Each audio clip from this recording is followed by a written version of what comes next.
The crystalline walls of the Zephyrian High Council chamber hummed with barely contained energy as Ambassador Raza Hassan stepped through the airlock. His human form looked almost comically small beneath the towering spires of alien architecture, each designed to intimidate lesser species into submission. The assembled council members, 12-foot-tall insectoid beings with chitinous exoskeletons that gleamed like polished obsidian, regarded him with what could only be described as amusement. "So?" clicked Chancellor Vextar, his mandibles spreading in what passed for a Zephyrian smile. "The Terrans send us a single diplomat. How quaint." Raza adjusted his formal diplomatic jacket and placed his briefcase on the provided platform. Behind him, his aide Anna Kowalski remained silent, her fingers dancing across the holographic interface of her communication device. She was recording everything, as protocol demanded. "Honored Chancellor," Raza began, his voice carrying clearly through the chamber's acoustics, "I come bearing a proposal from the United Earth Federation. We seek peaceful coexistence and mutually beneficial trade agreements." The chamber erupted in a sound that could generously be called laughter, a harsh clicking and buzzing that made Anna wince. Several council members actually fell backward in their biomechanical chairs, their compound eyes glistening with what appeared to be tears of mirth. "Trade agreements," wheezed Councillor Zixra, her thorax heaving. "With the hairless apes. Oh, this is rich." Chancellor Vextar raised a clawed appendage for silence. "Young human, perhaps you are unaware of your position in this galaxy. The Zephyrian Empire spans 300 star systems. Our fleets number in the tens of thousands. Your species has, what, a few dozen outdated vessels cobbled together from salvaged technology?" Raza's expression remained neutral. "Our fleet specifications are not the subject of today's discussion, Chancellor. We're here to discuss the terms under which—" "Terms?" The word was spat with such venom that several of the crystalline formations along the walls actually cracked. "Humans dictating terms to the Zephyrian Empire? I think not."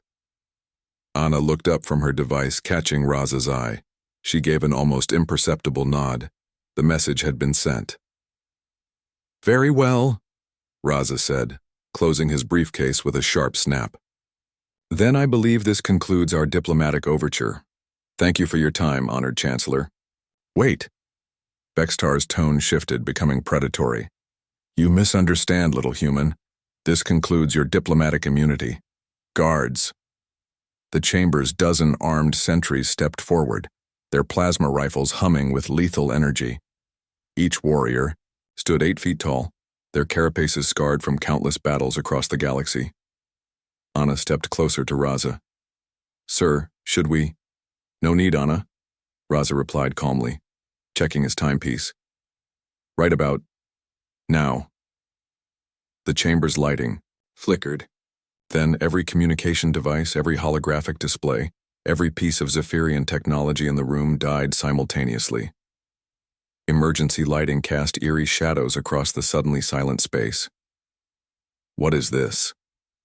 Vextar's voice carried, a note of uncertainty for the first time. Through the chamber's massive viewing portal, a shadow began to eclipse the system's twin suns. It started small, barely noticeable, but grew with terrifying speed. The assembled Zephyrians pressed against the transparent aluminum, their compound eyes straining to process what they were seeing. The UES Retribution emerged from its stealth approach like a predator revealing itself to prey. The Terran Battleship was a monument to human engineering. 3 kilometers of angular death bristling with weapons systems that no alien species had ever encountered. Railguns capable of cracking moons. Plasma cannons that could boil away atmosphere. And at its core, fusion reactors that burned hotter than the hearts of stars. "Impossible," whispered Councillor Zixra. "Our sensors showed nothing. Our intelligence reports indicated—" "Your intelligence reports," Raza interrupted, his diplomatic facade finally cracking to reveal the steel beneath. "Told you what we wanted them to tell you. Did you really think humanity survived first contact, built a star-spanning civilization, and earned our place in this galaxy by accident? The Retribution's communications array came online, and Captain Sarah Chen's voice filled the chamber. Zephyrian High Council, this is Captain Chen of the United Earth Federation starship Retribution. You are currently targeted by enough firepower to glass your homeworld. I suggest you listen very carefully to what Ambassador Hassan has to say. Chancellor Vextar's exoskeleton had gone pale, his natural camouflage betraying his fear. This is an act of war. No, Anna said, finally speaking, her voice carrying the authority of someone who had helped plan this moment. This is diplomacy, human style. Raza opened his briefcase again, removing a treaty datapad. Now then, Chancellor, shall we discuss those trade agreements? I believe you'll find our terms quite reasonable. The alternative, as you can see, is significantly less appealing. The great Chancellor Vextar, terror of a dozen star systems, conqueror of worlds, looked out at the Terran Battleship hanging in space like a promise of annihilation. For the first time in his long life, he understood why humans had a saying about speaking softly and carrying big sticks.